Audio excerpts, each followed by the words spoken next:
একজন সাহাবা ছিলেন যিনি সচরাচর সবার সঙ্গে কথাবার্তা বলতেন এবং হাসি ঠাট্টা করতে পছন্দ করতেন, কিন্তু হঠাৎ একদিন তিনি কাঁদতে শুরু করলেন।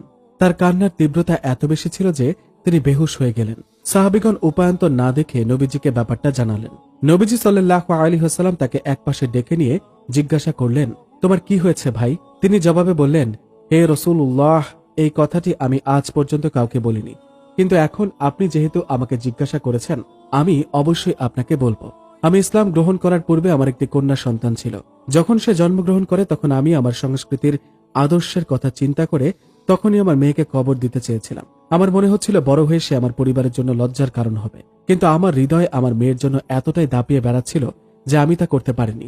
বছরের পর বছর চলে গেল, আমার চোখের সামনে আমার মেয়েটা একটু একটু করে বড় হচ্ছে। তারপর একসময় তার পরিণত বয়সে পা দেওয়ার সময় হয়ে গেল। সে তখন যুবতী। সমাজের জাহিলিয়াতের জন্য আমি তার সাথেও খারাপ কিছু করতে চাইলাম, কিন্তু আমার মেয়ের প্রতি আমার ভালোবাসা আমাকে এটা করতে দেয়নি। অতঃপর একদিন আমি তার মাকে বললাম তাকে পরিচ্ছন্ন একটি পোশাক পরাতে এবং তার চুলগুলো আঁচড়ে সুন্দর করে তা বেঁধে তাকে সাজিয়ে দিতে এবং তাকে জানাতে যে তার বাবা তাকে বাইরে একটি অনুষ্ঠানে নিয়ে যাবে। সেই অনুষ্ঠানে তার অন্যান্য বান্ধবীদের সাথে খেলতে পারবে। তার মা আঁচ করতে পারলেন যে আমি মেয়েকে নিয়ে কোনো বাজে চিন্তা করছি। নিরুপায় মহিলা কেঁদে উঠলেন, কেননা ইসলাম পূর্ব যুগে মেয়েদের কোনো অধিকার ছিল না। মাকে কাঁদতে দেখে মেয়েটি প্রশ্ন করল, তোমার কি হয়েছে মা? তুমি কেন কাঁদছো? মা তখন তাকে বলল, কিছুই হয়নি আমার সোনা মেয়ে। মেয়েটি তখন তার মাকে বলল, তুমি চিন্তা করো না মা, বাবা আমাকে বাইরে নিয়ে যাচ্ছে একটি অনুষ্ঠানে। আমি আমার বাবাকে খুব ভালোবাসি। তাকে সাজিয়ে দেবার পর বিকেলে আমি তাকে আনতে গেলাম। মেয়েটিকে নিয়ে যাওয়ার সময় তার মা আমার হাত ধরে কানের কাছে মুখ নিয়ে ফিসফিস করে বললেন, শোনো, বিশ্বাস ভঙ্গ করো না। তোমার প্রতি তোমার মেয়ের অগাধ বিশ্বাস। আমার স্ত্রীর এই কথাটি আমার ভেতর নাড়িয়ে দিল। আমি একটা গভীর কূপের কাছে পৌঁছে গেলাম, যা ছিল খুবই খাড়া ও গভীর এবং যার নিচের দিকটা ছিল খুবই তীক্ষ্ণ পাথর দ্বারা পরিপূর্ণ। হঠাৎ করে আমার সামাজিক রীতিনীতি আমার যন্ত্রণা হিসেবে এসে আমাকে ব্যথার আগুনে দগ্ধ করে ফেলল। আমি ভাবতে লাগলাম আমার কি তাকে কূপের মধ্যে ফেলে দেওয়া উচিত নাকি উচিত না। যখন আমি কূপের সন্নিকটে উপস্থিত হলাম, আমার মন আমাকে বাধা দিল, কিন্তু হঠাৎ করে আবার আমার সামাজিক রীতিনীতির কথা মনে পড়ে গেল। আমি নিজের সাথে নিজে যুদ্ধ করতে লাগলাম। যখন আমি কূপের ধারে পৌঁছে গেলাম, হঠাৎ করে আমি আমার মেয়েকে ধরে কূপের মধ্যে ফেলে দিলাম।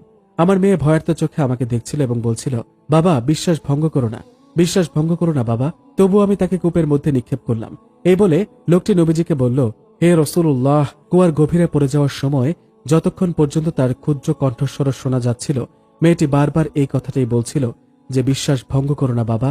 একসময় তা আর শোনা যায় না এবং মেয়েটি মারা যায়। নবীজি সাল্লাল্লাহু আলাইহি ওয়াসাল্লাম লোকটির দিকে তাকালেন এবং দেখলেন তার দাড়ি চোখের পানিতে ভিজে গেছে এবং নবীজি সাল্লাল্লাহু আলাইহি ওয়াসাল্লামেরও চোখের পানিতে দাড়ি মোবারক সিক্ত হয়েছে। সম্পূর্ণ ঘটনাটি শুনে রাসূলুল্লাহ সাল্লাল্লাহু আলাইহি ওয়াসাল্লাম এতটাই ব্যথিত হলেন যে তিনি বললেন, যদি আল্লাহ সুবহানাহু ওয়া তাআলা আমাকে ইসলাম গ্রহণের পূর্বে কাউকে হত্যা করার অপরাধে কাউকে শাস্তি দেওয়ার অনুমতি দিতেন, তাহলে আমি তোমাকে শাস্তি দেওয়ার মাধ্যমে তা শুরু করতাম। কি এক ভয়াবহ যুগ থেকে ইসলাম আমাদের কি এক স্বর্ণ যুগে নিয়ে এলো। তাও আমাদের মা বোনেরা বলেন ইসলাম নাকি তাদের ঠকাচ্ছে।